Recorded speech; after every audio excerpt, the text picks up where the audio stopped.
সকালবেলা উঠেই আমার সবার প্রথম কাজ হলো গাছগুলো দেখে আসা আর গাছে কী কী ফুল হয়েছে সেই সব ফুলগুলো তোলা। সবাইকে শুভ দুপুর। সবাই কেমন আছো? আজকে আমি সারাদিনে কি করলাম সেই ব্লগটা তোমাদের আজকে দেখাবো। সেটাই একটা ছোট ব্লগ করলাম, সেটা তোমাদের সাথে শেয়ার করছি। দেখো গাছে আমার যা যা ফুল হয়েছে সব ফুলগুলো তোলা হলো। তুলে নেওয়ার পর একে এবার আমি ঘরের কাজ সারলাম।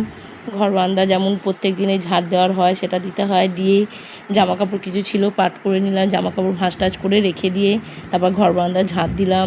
দুটো ঘর, বাবার ঘর আমার ঘর, সব ঘর ঝাঁটফাট দিতে হয়। সব এটা নিত্য কাজ, এগুলো করতেই হবে। করে নিলাম, করে নিয়ে তারপরে বাবার খাবার ব্যবস্থাটা করতে গেলাম। দুটো বাসন ছিল, বেশি বাসন ছিল না, কয়েকটা বাসন ছিল, সেই বাসন কটা ধুয়ে নিয়ে তারপর গাছটার দিকেও একটু যেতে হবে, গাছে একটু দেখাশোনা করতে হবে। ওই জন্য বেলাও হয়েছে, ওই জন্য ভাবলাম বাবাকে টিফিনটা দিয়ে দিই, দিয়ে আজকে বাবাকে ছাতু মুড়ি দিয়ে দিলাম। কারণ ছাতু মুড়ি খেলো, কারণ আজকে কোনো টিফিন বানাইনি। বেশিরভাগ আমরা দুধ মুড়ি ছাতু মুড়িই খাই।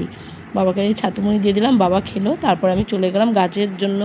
গাছগুলো একটু চাল ধোয়া জল রেখেছিলাম, গাছের গোড়ায় সব জলগুলো দিয়ে দিলাম অল্প অল্প করে। কালকে একটু বৃষ্টি হয়েছিল, গাছগুলো একটু মাটি ভিজেছিল, তাই সব গাছগুলো অল্প অল্প করে চাল ধোয়া জল দিয়ে দিলাম। প্রতিটা গাছেই আমি দিই চাল ধোয়া জলটাই, আমি বিশেষ কিছু সার ব্যবহার করি না। ওই চাল ধোয়া ডাল ধোয়া জলগুলো দিই, মাঝে মাঝে একটু খোল ভিজিয়ে জল দিই, এইটুকুই করি। তাছাড়া এরপর আমি স্নান সেরে নিলাম, স্নান সেরে নিয়ে ঠাকুর পুজোটা করে নিলাম। ঠাকুর পুজো করে গাছের ফুল দিয়ে সকাল সকাল ঠাকুর পুজো করতে খুবই ভালো লাগে। আর সম্পূর্ণ নিজের গাছের ফুল দিয়ে সব পুজোটা করলাম। পুজো করে নিয়ে তারপরে আমি রান্নায় যাব। এই দেখো আমার ঠাকুর পুজো হয়ে গেল, হয়ে গিয়ে এবার আমি রান্নায় যাব। রান্নাটাও তো করতে হবে।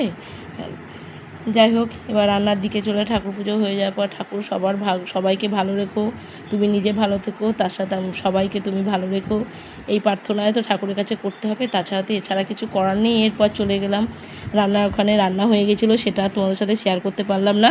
আর যে রান্না করেছিলাম এঁচোড় চিংড়ি আর পাবদা মাছের ঝাল সর্ষে পোস্ত দিয়ে। যাই হোক, আমার ব্লগটা কেমন লাগলো তোমরা সবাই জানিও। যদি ভালো লাগে লাইক কমেন্ট শেয়ার অবশ্যই করো, তাহলে আমি নতুন নতুন কাজ করার আগ্রহ আরও বেশি পাবো। সবাইকে শুভ দুপুর।